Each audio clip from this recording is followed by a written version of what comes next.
Un dos textos que a min me emocionaron desde o principio que comecei a ler en galego, porque antes non había posibilidades, é un texto de Castelao, do libro Cousas, que se titula Chámanlle a Marquesiña.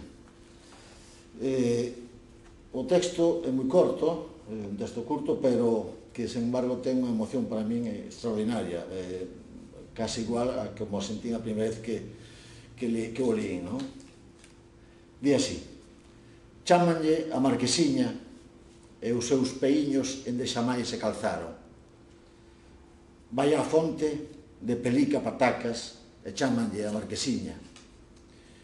Non foi á escola por non ter chambra que por e chámanlle a Marquesiña. Non probou máis lambetadas que unha pedra de zucre e chámanlle a Marquesiña.